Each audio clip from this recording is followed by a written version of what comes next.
A Bills-Texans game that I think when the schedule came out, the NFL did a good job, and a very intentional job, mind you, of front-loading a lot of these interesting matchups in the season. If you notice, like, we've gotten a lot of really good games and the notable storylines early in the season. Oh, yeah. That is driven in part by the fact that it's an election year.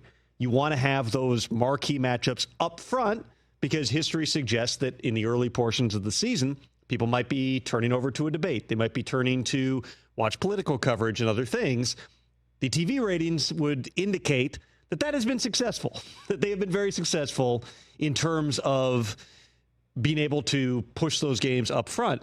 Bills-Texans is definitely one of those in Week 5, not just because you've got two of the top teams, or at least two of the teams that are viewed as AFC contenders, as two of the threats to the Kansas City Chiefs.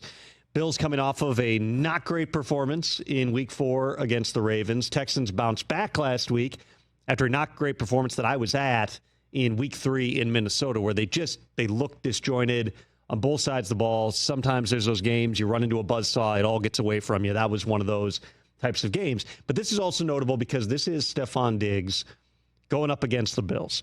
And I talked to Diggs before that game in Minnesota. He was all smiles before the game. Even after they got absolutely boat raced by Minnesota, he was still all smiles after the game, saying hi to, support people and former teammates and people he knew. And I'm not saying that he won't be that way this week. But I know Stefon Diggs well enough to know there's something extra for him on Sunday.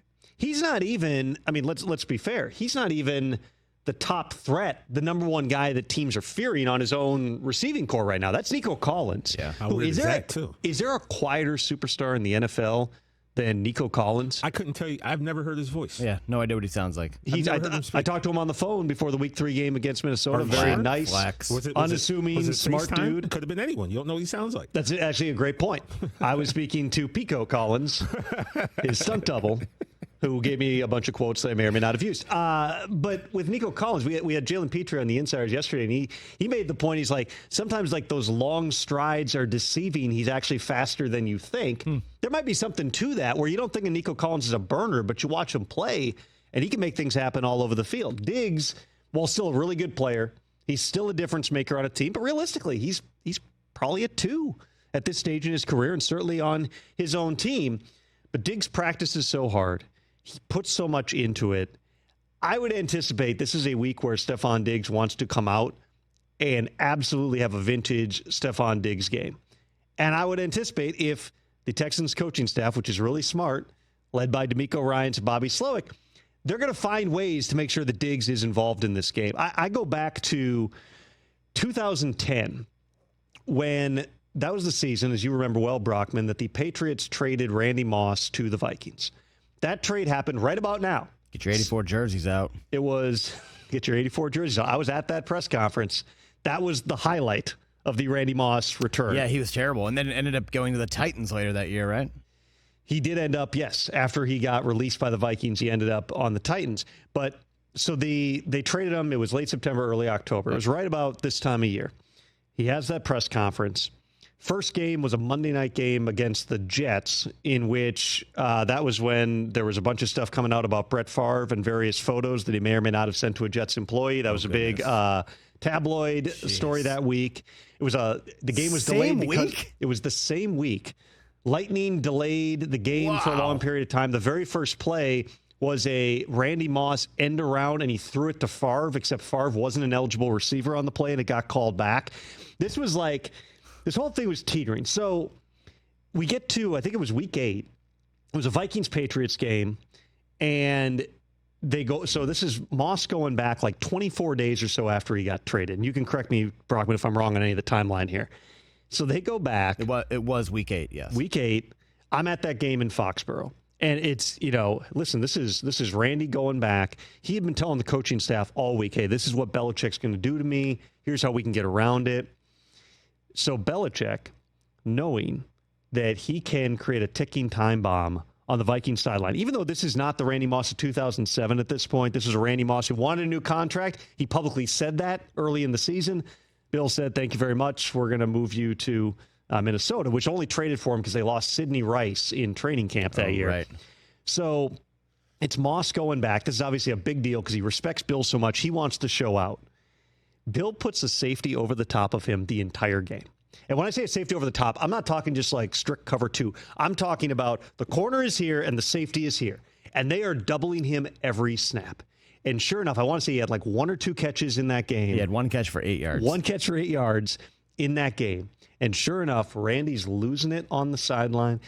He walks into the locker room and basically tells the owners, like, you got to get rid of these coaches. They don't listen to me. We're in the locker room.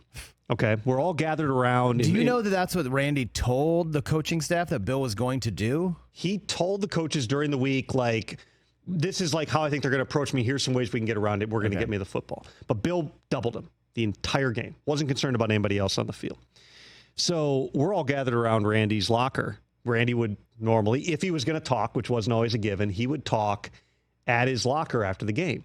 And he turns to Tom West, the longtime Vikings PR guy, and goes, Tom, I'm going to the podium. And Tom West, who doesn't react to much, just kind of went like this and was like, okay. So we all go to the podium. Moss goes to the podium and delivers a soliloquy about how much he loves Bill Belichick and he's the greatest coach of all time. Then this is the same week he got fined for not talking to the media. So he's saying something along the lines of what's, $25,000, which I don't really care. I talk to who I want to talk to. But he basically just says, like, this guy's a way better coach than our coaches. Doesn't get on the plane back with the team. The next day, Brad Childress cuts him, which Chili told me years later was like his number one regret because he won a lot of games. Brad Childress won a lot of games over his 5 years in Minnesota, but he didn't tell the Wilfs, the owners, before cutting Randy Moss. That did not go over well, and Brad got fired about a month later. But all this is to say, whatever might be said, let's hear for a second here. Let's start with C.J. Stroud. Here's what he had to say about Stefon Diggs going against his old team. I think he got a bad rap, just by the media and like by people. But man, he's not been nothing but just amazing to this team and to his teammates. He's helped me out a ton, and as you can see, we're clicking more and more every game. So, I'm very happy for him, and I'm glad that he's finally having fun playing the game and doing what he loves to do because he loves football a lot. So, just really, really happy to be a part of his journey, and like just being around him has been real awesome. Okay, and then Stefon Diggs also talked at his locker, not at the podium, talked at his locker this week. He's never one to kind of feed in the public remarks, but here's what Stefon Diggs had to say about this match. Obviously, when you go to a new team, this is my third time or second time going to a new team, so you don't never know what to expect and what kind of guys you'll be around. But obviously, I had a little bit of a rapport with CJ prior to, and it's easy to get a bad rap. Word travels fast, but when you get to a place and people get to know you, they kind of get to gauge you for their own personal and their interaction with you, and things usually turn the corner when I get somewhere else. It's usually be smiles and a lot of positive stuff. So I just take it with a grain of salt. I got big shoulders. I can take it. Stefon Diggs got a lot of balls. He gets targeted a lot, had a lot of productivity in Buffalo. Whatever he's smiling and saying right there, I am just telling you, it is burning deep down inside him. This is a game that matters even more than all the other ones do to that guy right there. And we'll see how the Bills try to defend him here. Because, again, if you're breaking down, every practice, right, in the NFL, like you put the red jerseys on with, a lot of teams use that with the number of the player you're playing, okay? I would say most teams are going to have that red jersey on the guy from the scout team playing Nico Collins. That's kind of where it starts. If Joe Mixon's playing, quite possibly because of how they're using him in the run and the pass game. He's been out the last couple games with an ankle. We'll see whether he potentially can progress and play on Sunday. That's probably the next guy that you're putting it on. And then it's Diggs. You know that Sean McDermott is going to have a plan for how they're going to handle this guy. You know that they're going to be conscientious of the fact that you might, and again, the Texans are going to play to win this game. That's what matters here. But you might, in these situations, just knowing the juice it will give the Diggs, the juice it'll give to the team, you might try to find a way to scheme something up and make sure that you get that guy going. He's not, I don't believe, going to be a Randy Moss level ticking time bomb. I do think that this game is going to matter a whole lot to Stefon Diggs. Because basically, whether they said it or not, they opted for, we can get by with, Khalil Shakir, and we'll draft one, and we'll throw the ball to Dalton Kincaid, and we'll sign Mac Hollins and Marquez Valdez-Scantling. We think that we can have success doing this. First 3 weeks of the season sure looked like they were right. Last week, not quite as good. Not so much. But this is going to be a fun game to watch in Week 5. Catch the Rich Eisen Show every single day on the Roku Channel, 12 to 3 Eastern, for free.